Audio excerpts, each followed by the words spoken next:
નમસ્કાર દર્શક મિત્રો, એનસીઓન ગુજરાતી ન્યૂઝમાં આપનું હાર્દિક સ્વાગત છે। સમાચારની વાત કરવામાં આવે તો વડોદરા સમિયાલા ગામેથી પ્રાણી જીવ રક્ષણ સંસ્થા દ્વારા મગરને રેસ્ક્યુ કરવામાં આવ્યું।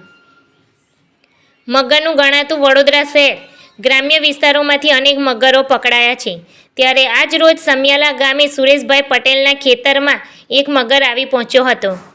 ત્યારે પ્રાણી જીવ રક્ષણ સંસ્થા ટીમને જાણ થતાં અને વડોદરા વન વિભાગને જાણ મળી મગરને રેસ્ક્યુ કરી અને પિંજરામાં પૂર્યો હતો। આવો સાંભળીએ શું કહે છે જીવ રક્ષણ સંસ્થાના સભ્યો પિયુષભાઈ ગોહિલ, ચીફ એડિટર પ્રકાશ ચૌહાણ।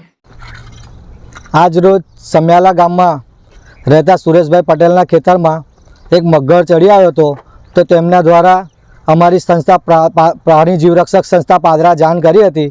તેથી અમે વડોદરા આરએફઓ કરણસિંહ રાજપૂત સાહેબને જાણ કરી। તેઓએ એમની ગાડી અને એમના વન વિભાગના 2 માણસને મોકલી અને અમારી પ્રાણી જીવરક્ષક સંસ્થાની ટીમ ત્યાં સ્થળ પર પહોંચી ત્યાં આગળ મગરનું સહી સલામત રેસ્ક્યુ કરી વન વિભાગમાં જમા કરાયેલ છે।